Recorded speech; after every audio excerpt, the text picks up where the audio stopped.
Hey, this is Sir Charles Carey. I want you to join me on Tuesdays at 7 p.m. for the Tru-Mu podcast, True Music. That's where we talk about all things. I'm a musician, singer, songwriter, producer, engineer. All things creative. Me and my co-host, Carl T. Smith, the smooth one, will be glad to hear you, glad to talk to you, answer your questions, and talk all things music. The Tru-Mu podcast, Tuesdays at 7 p.m. Eastern Standard.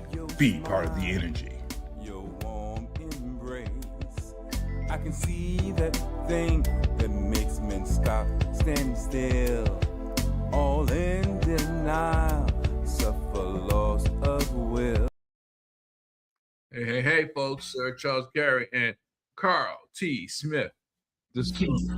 What's up? Just in case you don't recognize us, we're just a little younger looking. You know, Carl just had a birthday, and I wanted to know finally, after all these years, what it would be to be like Carl. So I tried to match his energy. He's an influencer. So I'm trying to be that 22, was it 21 and a half? 22. 21 and a half. Get it right. 21 and a half. Yes, indeed. But today we talk about the indie artists. You know, as you probably know, there are a lot of things going on in entertainment. I mean, it's not all, unfortunately, all creative. Sometimes they get drama and this and that. But we're not trying to talk about the drama. We're talking about, I guess, the soul and, you know, the status of the indie artist today.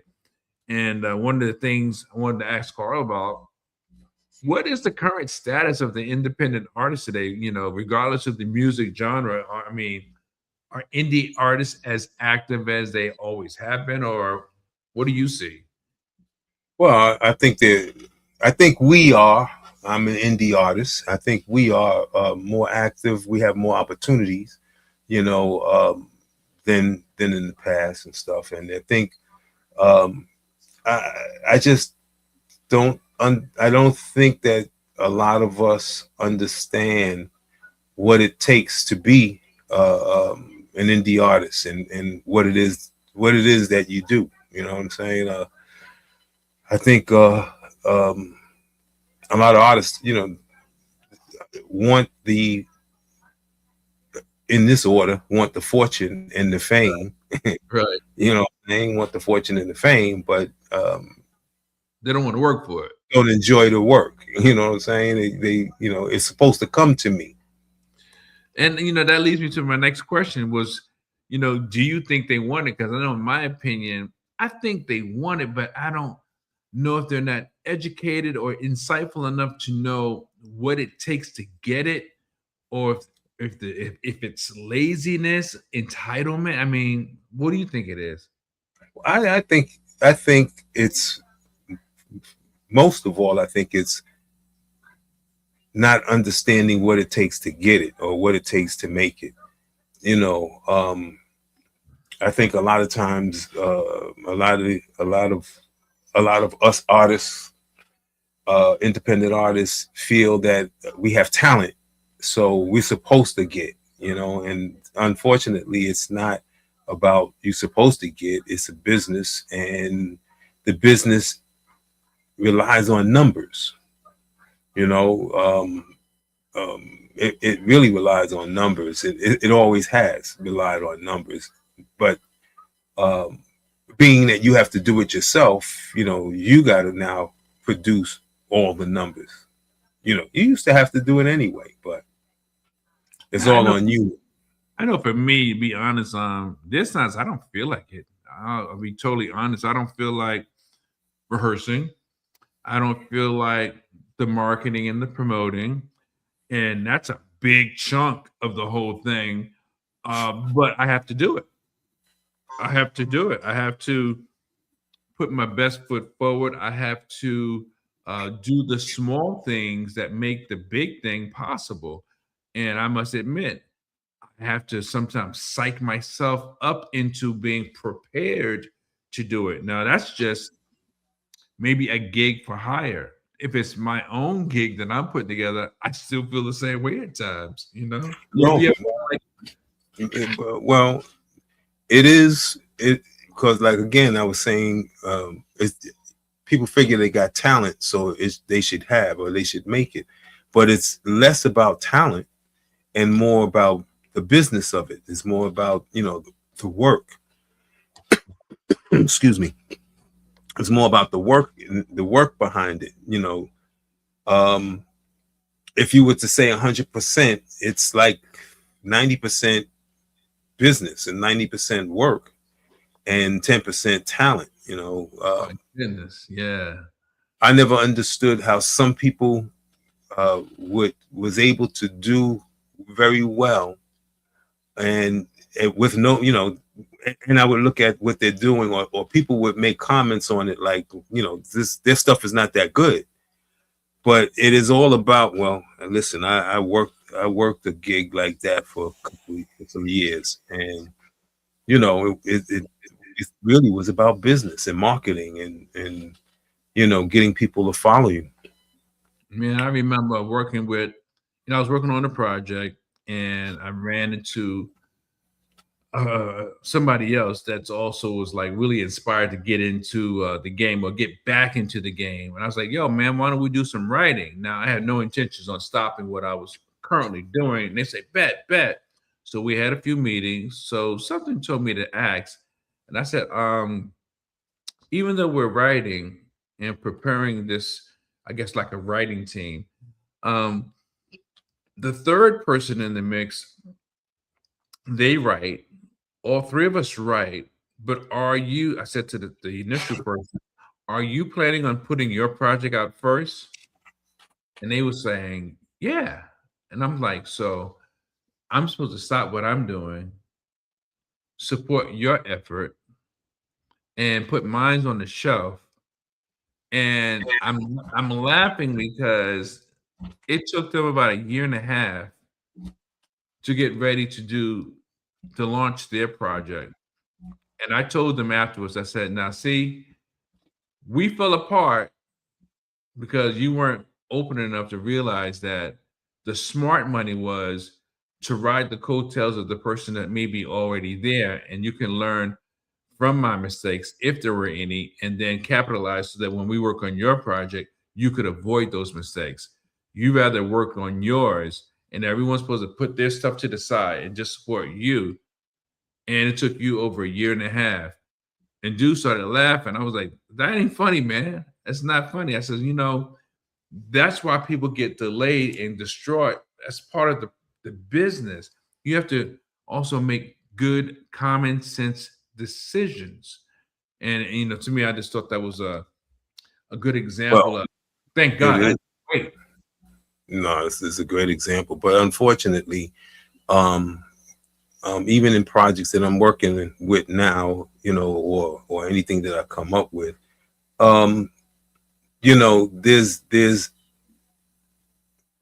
there's different experiences. There's stuff that I mean, be honest with you, if I've experienced a heck of a lot of stuff that people are doing now, when it was harder to do.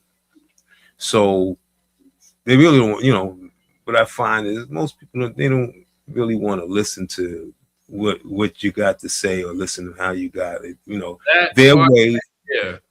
Their way is the way, and I respect that. Listen, your way is the way, and if I can help you do your thing, I'm with it. But on the other hand, if I experienced this before and I know I get the outcome, I know the outcome, and what you said was, you have a focus or a project that you're working on, and you work on that project, so I can help you do whatever help you do whatever it is. But if you're going to focus on your thing and do it your way, right, I respect it. I'm with you, but I still have to stay focused and focus on the path that I know, especially if I went through it a number of times. And most times I done been through the daggone thing 10 times. So see, my problem is, and it kind of ties back into the work ethic thing. If you're not gonna be upfront with me and I have to find out down the line that this is your plan, well, why didn't you just say that from the beginning? so that I can make a decision whether I want to go down this path with you or not. Because one, 9 times out of 10, as temperamental as they are, the indie artists, you don't want to listen to nobody. Hey. When we talking about me in my face, what Well, the heck? and that's another problem because I do that with people, respectfully. They may not always see it that way, but I'm a direct person and I say it because don't waste my time. I don't want to waste your time. I don't want to ruin the relationship.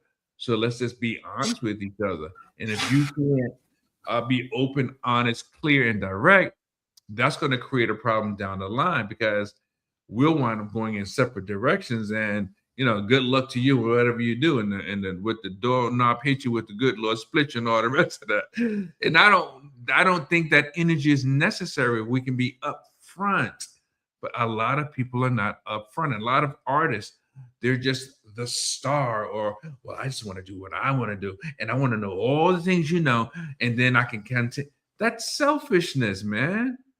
Well, I mean, I run into a whole lot of that, and I think half the time we don't know. And so I say we because being one of something makes it okay to talk about them. You know what I'm saying? When somebody, if I was to say them, then all of a sudden, I'm being it can't be racist, whatever it is. Music is but a lot of times we don't really understand what it is that we want to do or where we want to go. We just know. Say that, Carl. You say that, Carl, so I can look at you and be like, all right, you want me to help you? Okay, how can we figure this thing out? Well, but I'm saying well, half the time when we'll look at the same thing, but we see it differently. Okay. We see it differently, and I respect that. I respect that you see it differently. I respect that you have a path that you want to follow and you want to do it. And what happens is, especially if you're going to do something and you're saying, come ride with me, well, you want to do it your way. Okay. I respect that, right. But a lot of times your way, I've been there before. I've done it. And so doing it that way. Go ahead and put it out there. It's all good. Okay. Doing it that way, sometimes it means that I gotta wait until you catch up. Right. And like you said earlier, it's like, well, I don't want to wait until you catch up a year later or whatever the case may be. Because it's labor intensive, it's redundant, it's sometimes draining, man. Whatever, man.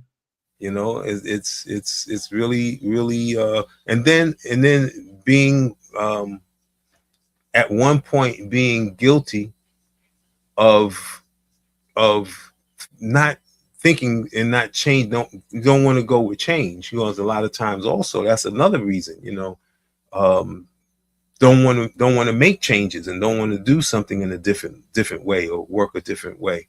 Yeah. We're stuck in the groove that we're going because we're familiar with it. Yeah.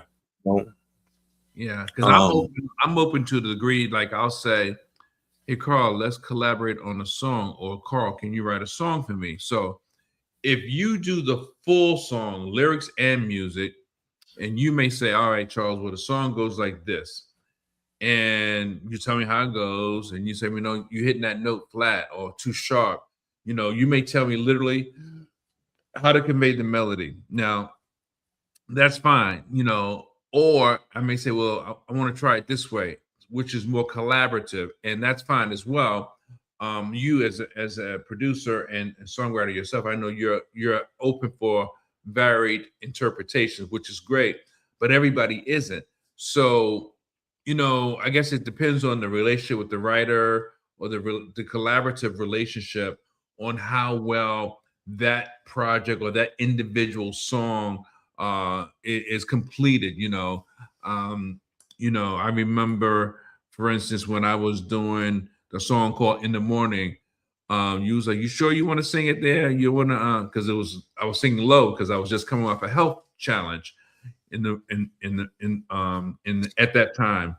and but I wanted to do it because it was comfortable, and I didn't have to stretch, and it's the song, the music aspect, the composition was well enough written that it wouldn't take away from the song. Now, had I sung it in a different key, perhaps it may have made it better or more interesting sounding.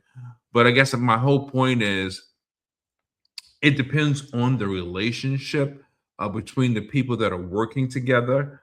And that's key because I think work ethic is a thing.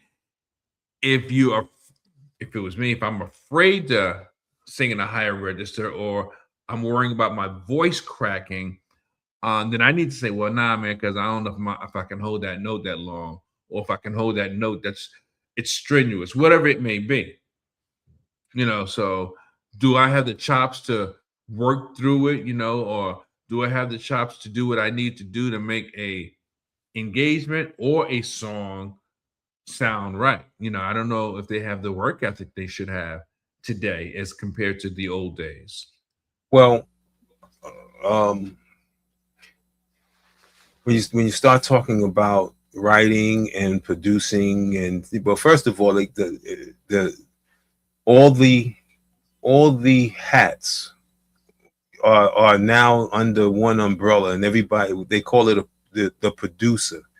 You know, so the writer, the arranger, and the producers all lumped together, and everybody is a producer. Everybody is producing this music and whatever. If you're working with an artist, unless you have that artist's style down pat, you've been working with him for a while and you got his thing down pat, and you know the range and everything, you have to you have to you have to work around the artist doing whatever the artist is able to do. Okay. So if I write a song and the artist isn't able to do it the way that I wrote it, or to do it the way that I perform it, um, I need to be the producer, because the producer is the guy. When you separate the thing and you do it the real way, the producer is the person that sits and put the thing together so that it works. So I need to be the person that will work on making it successful for the artist to perform.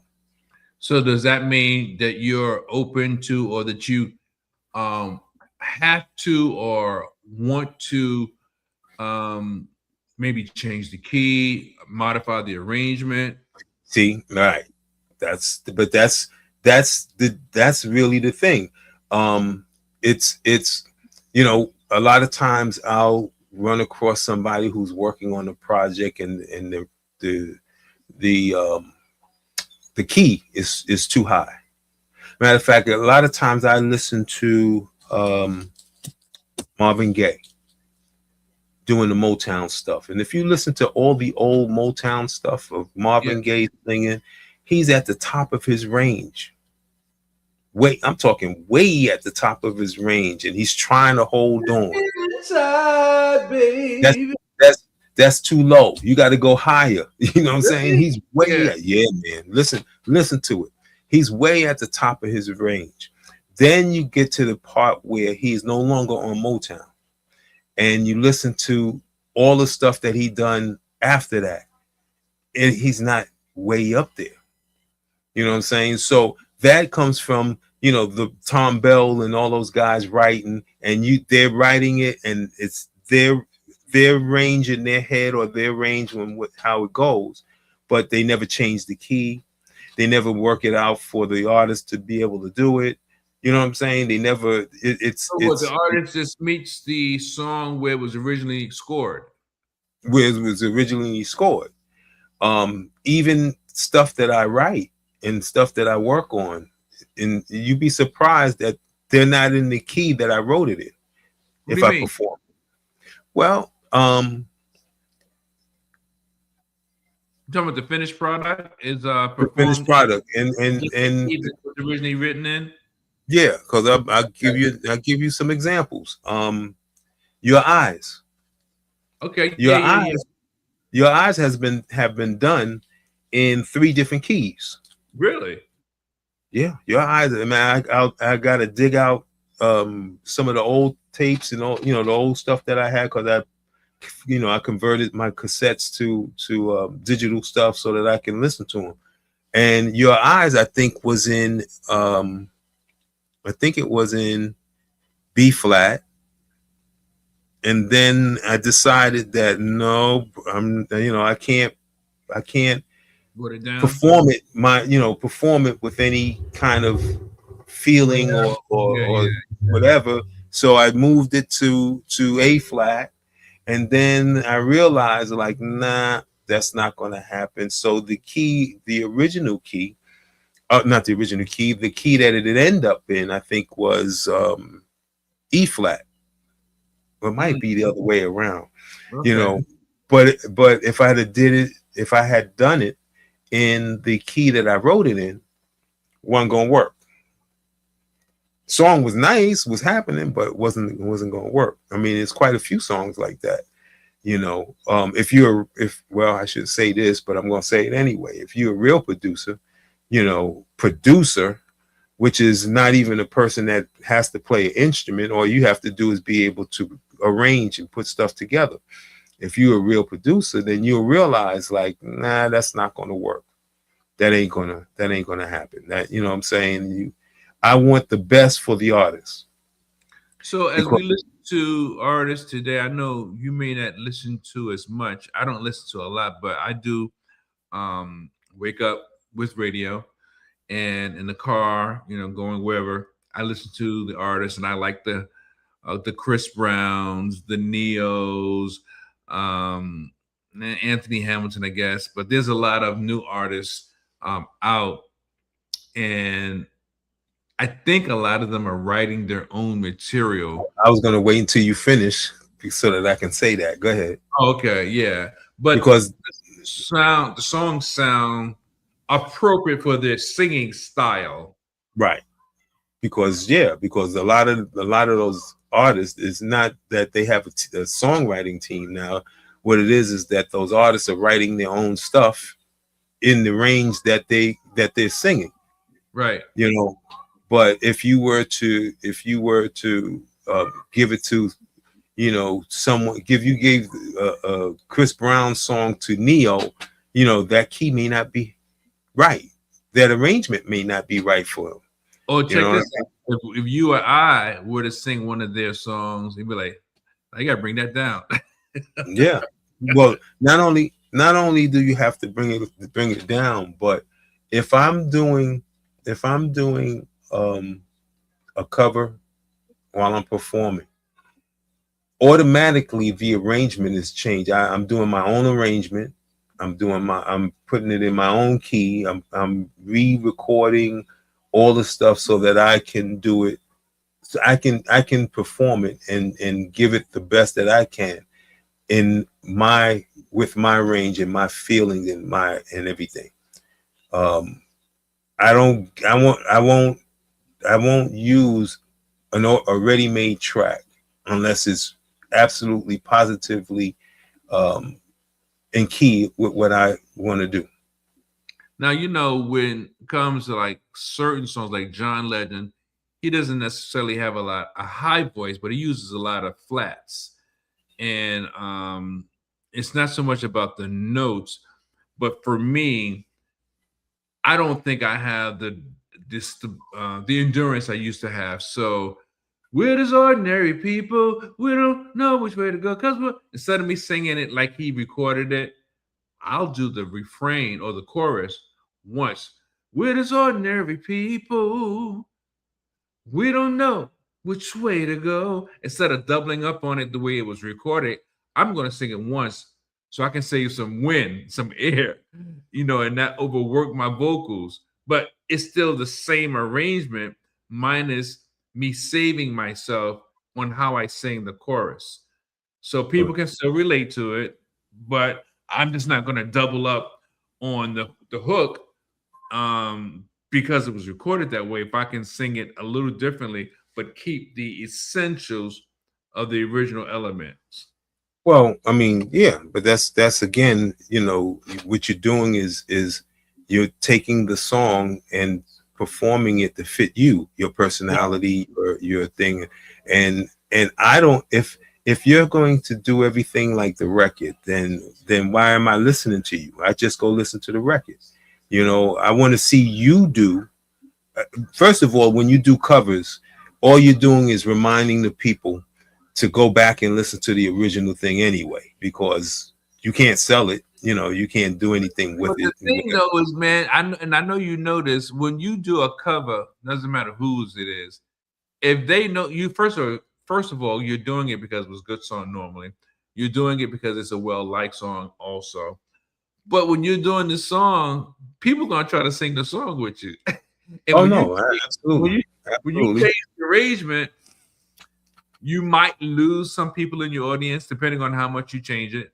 You know, and Well, how you know, what I found is different. What I found is people kind of respect. Not only did I find that they respect that you doing it your way, as long as you do it well, that yes, you do it your way. But I don't. If I already know what you're going to do, how you're going to do it, you know, the same way or whatever the case may be, then you know why am I bothering? You know, right, checking you out.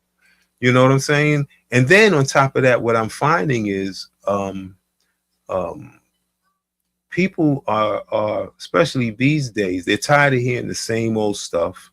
When there's like when I was doing the Old Timers Day, all the bands come out on Old Timers Day, and okay, they all playing Before I Let Go. okay, yeah, yeah, You know, all of them is playing, you know, or a bunch of songs like that. You know, they all playing the same songs, the same way, whatever. The audience, when they hear something different, when they hear your stuff, you know, your original stuff or whatever, they kind of focus in a little more, and they kind of figure, you know, like, hey, they discovered your material, they discovered your energy in the way that you do it, right? You know, be part of the energy. That's what you got right there, that's right? They true. see how they see how you know how you perform your stuff and whatever, and they have more of an appreciation for you. Well, I'm open You to it know, either way. I mean, whether it's them learning in different ways the song is going to be conveyed, or them liking me doing it like the whatever it is, I'm open to it because I'm not the kind of performer that just stands there and sings. I have to use all in my arsenal, and that's the stage presence as well. Engaging my audience, the call and response, actually sharing the mic with them, whether they can sing well or not, just making them a part of the show. If it's a recording, again, I'm going to give my best version of it. In fact, I have about 2 or 3 songs that I've always loved from way back that I'm going to redo, and I'm just curious about what type of response I'm going to get. So, but I haven't put it out yet. So, so good. so I work with an artist, and you know I play for him, play for a couple of people, and when I came when I came aboard on their project, I was like, well, because they were trying to get all these cover tunes, and I'm like, but you got 2, 3 albums, and you're playing all these cover tunes. I don't understand. So we converted some of the stuff, and we're just doing pretty much his music, and the audience is loving it What's up? because first of all, they discover that you have something. They discover whether or not they like it or not.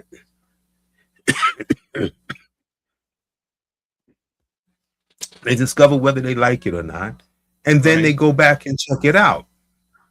Once they find out, now here's the thing. Once they find out that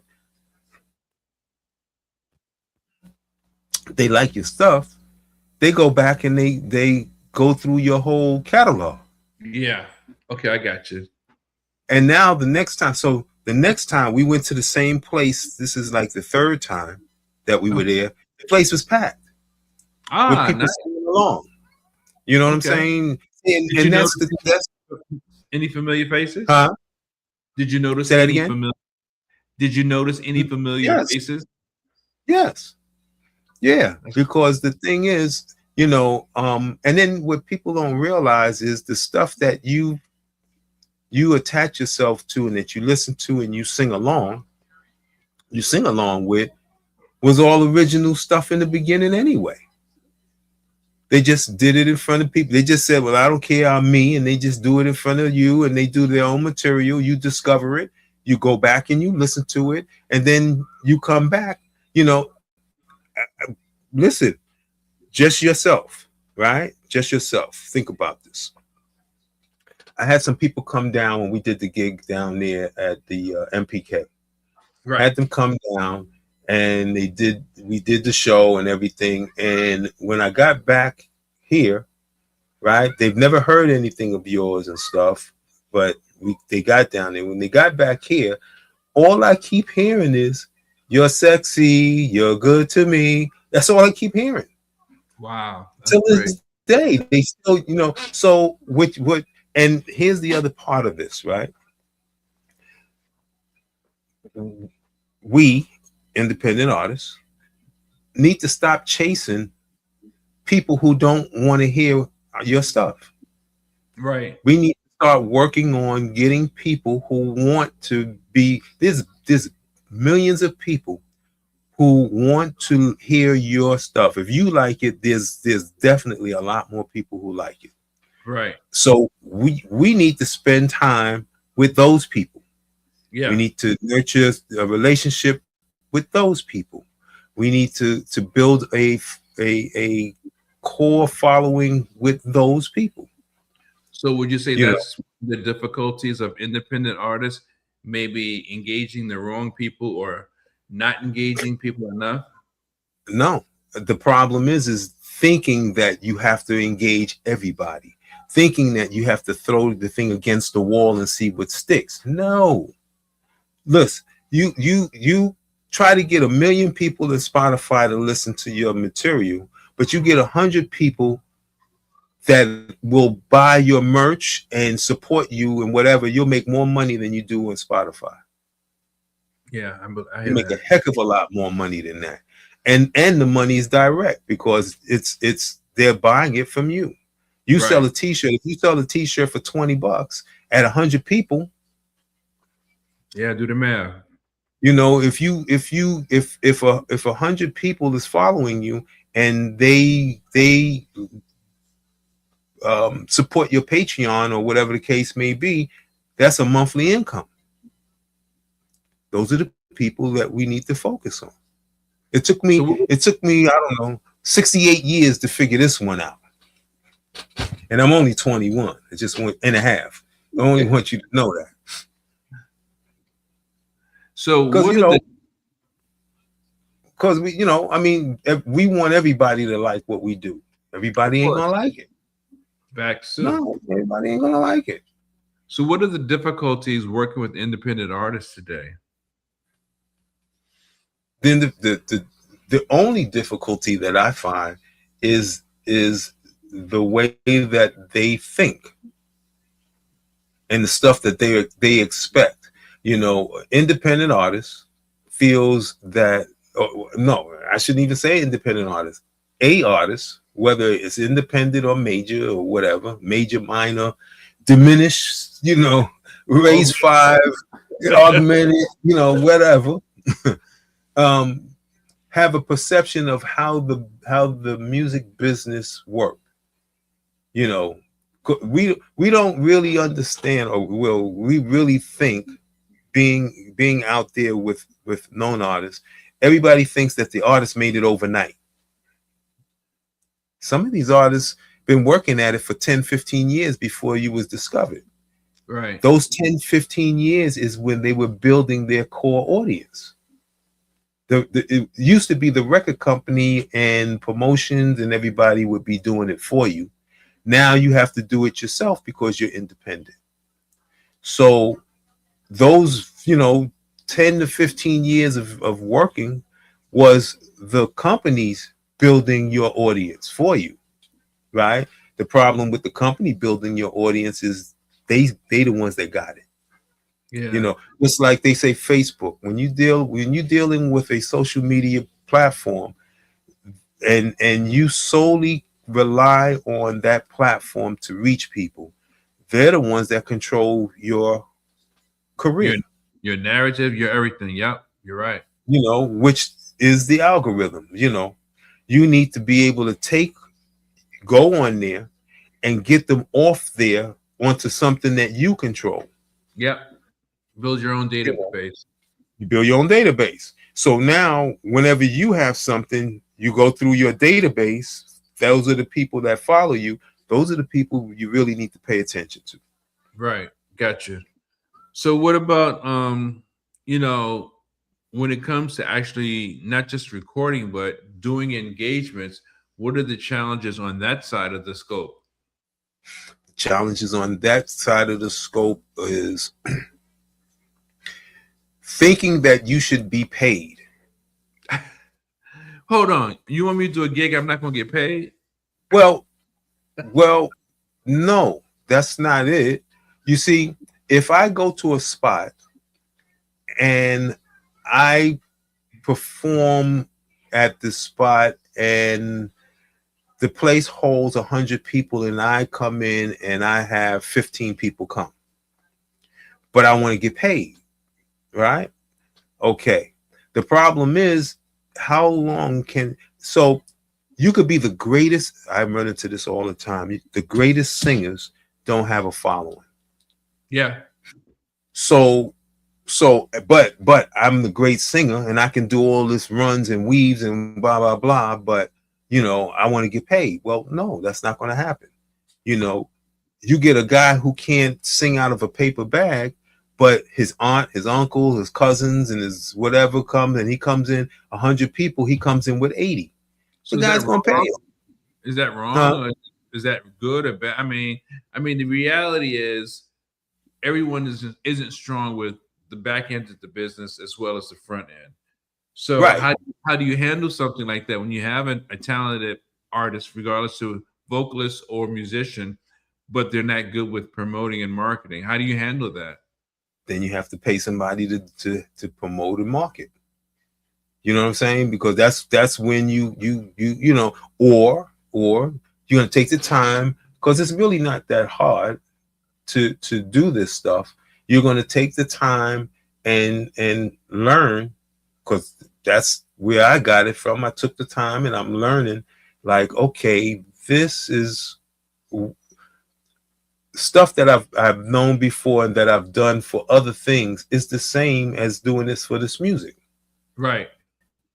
So if I was able to get a class of 160 to 100 people to come on a regular basis, I need to do that with my music.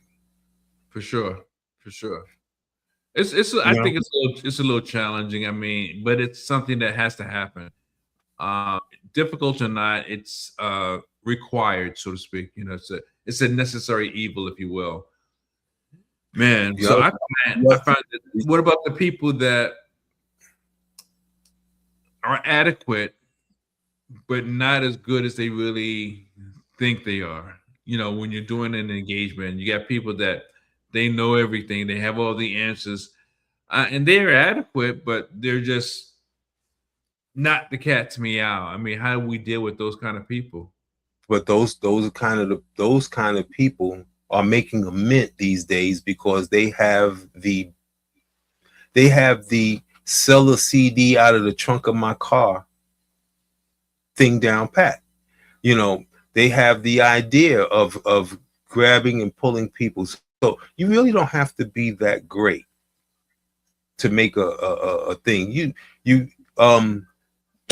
La la da dee da la da da da dee da. You remember that song? Yeah, Tom Snyder. Yeah. Come on. And matter of fact, the thing that makes the most money, or forget about the money, but the most following is sing-alongs. I remember Sharon was telling me Wait a minute. I said, we should make a song out of that. She said, get out of here. You ain't gonna make no song. So 3 weeks to a month later, wait a minute. Wait a minute. I hear the hit already. I hear the hit. Wait a minute. Yeah. Wait a minute. This is a hit. Yeah, and I was like, everybody can say, wait a minute. This could have been the song. So everybody can hear, wait a minute, you know, but now you get the guy who can do the riffs and the runs and the whole 9 yards and stuff, and nobody can sing it. So, you know, right. A few people, I said something this the last rehearsal. I was talking, it was somewhere I was talking to somebody, and I think it was the last rehearsal that I had, and I had to tell them, like, listen, the what you call it, the catchy thing is the easiest thing is a sing along. Yeah. I said nobody, you know, people want to be able to sing along. If they can't sing along, they might like it. Now, what we do, what we have, especially if you're a musician, a singer, and you have talent, what we do is we want to display and show off our talent. Right. You know, but people don't care about your talent. You know, it's not about you anymore like it used to be in the 70s. It's about them. So if they can't sing it, if they can't follow it, they lose interest. No, ain't no may. They lose interest. They don't want to be bothered. You know, and only the people there's people you do music for the audience, and then a lot of people do music for musicians or people, you know, you want to critique and show off. You can do a run and you can do this. Those people don't care about that. So typically, when you're performing around the country, I know we do the same thing. We perform different places, but how many songs does the band do to showcase just the musicians without vocals, or is there any songs that are instrumentals? Sometimes there's some instrumentals, you know, sometimes there's some instrumentals that, you know, the band can do, and, you know, they get to show their chops and all that other stuff. Usually you have a song. You have a song where the band gets to play or gets to show their chops, and that is for, and the crowd will cheer and all that other stuff, but it ain't for the crowd. That's for the other musicians that's out in the crowd. Got you. You know what I'm saying? That because the fans really don't care. You know, they just get a chance to meet you at the level that you can do what you want, but they really don't care about that. They just care about sing-alongs. With my band, I like to let the band do a song or two, you know, maybe one set, do an instrumental, because when they've invited people out, they can show their chops, and also to show diversity, you know, that it's not just all about the singers. I mean, my name may be on the bill, I get that, but I'm open and willing to share the platform from the perspective of, let me show you what we have to offer.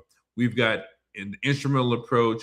I've got a couple of women that can sing their butts off. We're going to let you hear them, and you're going to hear me. So you get a diverse show, and I'm the kind of person who goes out in the audience and sings to people, mess with people. So I try to give them a full-fledged performance, whereas everybody gets a little something. Well, yeah, because what you're doing is you're catering to those people's audience. Right. You know, there's some people that come see you, right? But the bass player brought like 10 people. You know, the guy really don't care about you, right? I mean, they really don't care about you. They're happy that they come in to see the bass player play with you. So I want to see my bass players do some stuff. You know what I'm saying? Or I want to see the drummer do some stuff, because that's who I really come in to support. Now, after I come and support you, and I see, I really do like what Sir Charles is doing, well, now I'll support you and Sir Charles. As long as you playing for Sir Charles, I'll come, to see you perform, And then I like what the bass player did, and then I like what the drummer did. And so I then grow an attachment to the whole unit, which then again, that's why I said you need to get that database. And then, when you show up, when you show up to your next gig, the people are on the flyer. They see their friends on the flyer with a guy that they particularly like. You start selling out stadiums. So how many rehearsals do you have in between gigs? Me? Yeah, Or the groups that you play with, or if it's your show. One. Okay. One. And Especially if you rehearse the way that I would do it, you don't need a whole lot of rehearsing. You don't need if you understand if you understand music, if you're musically educated or whatever, it doesn't take a whole lot of rehearsals to do anything. You just need to know. You need to know the parts. You need to know the sections, and then I should be able to tell you, like, okay, this part is in the verse, this is the chorus, and this is the change, and this is what we do, and we're going to go out on this, the chorus, or we're going to go out on the change, and you should be able to, to run through the thing really quickly. But unfortunately, a lot of the stuff that I step into, they're not ready. They're not educated. They're not ready for that kind of thing. So they need extensive rehearsals. Like 2 or 3 before a show? 2 or 3. No, I said extensive. I didn't say. I said extensive, man. And then you get members in the group or the band who feel that they know all your parts and everybody's parts and stuff, and they want to dictate what you play. Meanwhile, they're not playing their part. What I'm saying? It's like, why are you telling me? Is his name Albert? Let me stop. Yeah, you see. Is it Troy? You see what I'm saying? No, what about everybody? That? No, what about that? Like the musicians that are in a unit, especially for indie artists, that are quote unquote difficult or opinionated. Well, in some of the situations, unfortunately, I say ability is a blessing and a curse. So I get into these situations, and then I end up having to. I end up getting promoted to something. So again, the term musical director, MD, doesn't mean that I boss people around telling them what to play. What it means is that I make whatever we're doing musically work. That's right. It make it work, because a lot of times everybody can't handle the material the way it was laid. So you got to kind of make adjustments, and it's just like I said with the singer, you got to make adjustments and you got to fall back. But you get a guy, usually the guy comes in and he wants to be the musical director because he wants to tell you what to play. And I'm like, well, okay, I have no problem. You say that's what there's a Till You Come Back to Me was a song that I was told, huh? Aretha, right. Till You Come Back to Me was a song that was one of those songs that someone had said that they wanted to play. So I learned the song. When I come in to do the song, they say, "Oh no, that's not right," and they give me these chords that ain't even right. Was their instrument tuned? Now that's a whole nother story too, you know. So, and they insist on it, that they had it right, and what they, you know, what they was playing was right, and that they played it with the record and it was right. Well, I remember a time when I couldn't hear also, you know what I'm saying? And I thought I was playing it right, and when I listen to it now, I go, what the heck was I thinking? You Right, know, right. you know, what was I playing? So, um every time, well, we don't play it now, but every time that we do play that song, I'm like, that ain't it. So Right. at the time, the bass player was one of the guys that was on the road with me. Used to play for New Edition. So he didn't make the rehearsal that we started, that I went back to play this thing with. When he came, he bawled me out. He was like, yo, what's that? I'm like, well, he told me this is what y'all was playing. You know, this is how you play it. And he went off. I had to laugh. You know, he was like, yeah, man, this is 2 keys. I said, no, no, no, it's 3 keys. You know, it modulates the 3 different keys. And it goes like this. And you know Right. what I'm saying? But this is the way he told me that you guys play it. So everybody, you know, you always get one guy, you always get somebody in the group that is, they want to be the director, the musical director, or the band leader, but Was it really don't Troy or understand. was it Albert? Yeah, you know what I'm saying? Really don't understand what the job entails. It's not about me telling you what to play. It's about making whatever it is that you can do work. Right. So, do you guys still like, regardless of whether it's an instrumental or not, do you still do solos? You know, back in the day, it's like everybody get a solo, you know, drummer solo. You know, do you still do that? Yeah, yeah, yeah. You got, yeah, yeah. It's just that I'm just thinking of one situation now, but it's part of a song, one of his songs that he does, and we do solos coming out, you know, in coming in, you know, at the end of that song, Yeah. and everybody gets a solo and whatever, and then we continue on. You know, the other part of that also, there's one more. There's not one more. There's a lot more, but another thing is show structure. See, we don't understand show structure sometimes. You know, we have a high energy coming in the beginning, and then we play a song with no energy, and the rest of the show is no energy, and then all the Oh, way at the end you got high energy. It's like, yo, you know, hey, you gotta but mix it up. you insist on doing it that way. There has to be a structure that keeps the audience engaged.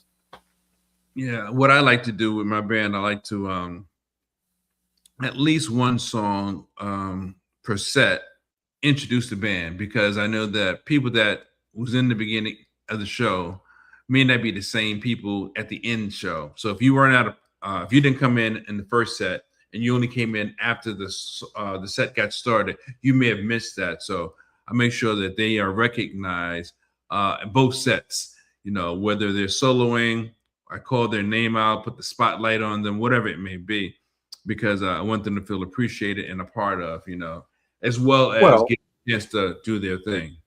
well, more than that, Okay. right? Because that's all nice, and you know, that's like, okay, yeah, I pat you in the back. That's all nice and good or whatever. But more than that is that you want to have to start. You got to cater to the audience, and they have an audience that's came to see them, and you want to capture their audience. So therefore, they have to, you know, they got to be woven into your event, You into should- your performance. Right. You know, and if you follow the pattern on, you know, becoming successful. Successful don't mean famous. Becoming successful, because there's a whole lot of people that's making 7 figures that's not famous. So become successful, then you start working on whatever you're doing. You start working on gathering all the people that appreciates your talent and your band's talent, and want to follow your band, and you gather that so that you can get your numbers up, so that when you go someplace, you go someplace and whatever, the promoter, see, and the problem is that I'm on all the ends, but I'm sorry, I am, but the promoter, right, will want to pay you because they want your audience to come, whether you good or not. Right. Yeah. They want your audience there. There was a spot we had in the Bronx here, which was a fantastic seafood spot. And I say we, but it's not we. They kind of had the run of the place, right? But they weren't bringing any audience. They wasn't bringing any crowd. And at the time, I was working hard that summer, so I wasn't able to like shut down, just focus on that kind of thing. But I wish I did, because it would probably still be open now, and you would have a spot to come to. Yeah, I got you. But the whole thing is audience. You gotta have numbers. It's all about numbers. I'm kind of glad that some of the places we play, there's a kinship to, I guess, the age demographic. I won't say that those people don't like the DC sound, because I know they do respect and like go-go, but they also like soul and R&B. And because we bring that element strongly, or we bring with a solid premise, I think that's one of the things that people like about Soul City Collective. We have a good bedside manner, and kind of like an old school professional approach to performing. You're going to get a good show. You get the band, you get the solos, you get the diversity. We look good, in my opinion. We try to dress sort of uniform, colors wise, and you get a decent sound. You don't get nothing crazy, But and my thing is, I just want to keep us working. Now if keeping work a part of our regular, which is what it's supposed to do, turns into something greater, damn it, let's go for it. Let's take the bull by the horns and flip that sucker over. Make that bull say uncle. Shoot. But, if the bull said uncle, you could win. You can get money from just having the bull talk. Exactly. I can stop performing. All right, just have the bull talk. Turn him over. Turn him the other way uncle. Now. Yeah, man. But I think it's important that, especially for new or young artists, but I think honestly a lot of new artists, they're coming out the gate doing their own stuff. Well, but the it's the same thing with money. We're not taught how to work money. We're taught how to spend it. We're taught how to spend money, but we're not taught how to work money, how it really works, and how to create to get rich or create wealth. You know what I'm saying? Yeah. We get $10 and we spend 15 because we worrying about the latest this or that, and somebody else, and worrying about somebody else, instead of worrying about taking that 10 and turning it into 15 or whatever the case may be. Gotcha. So, man.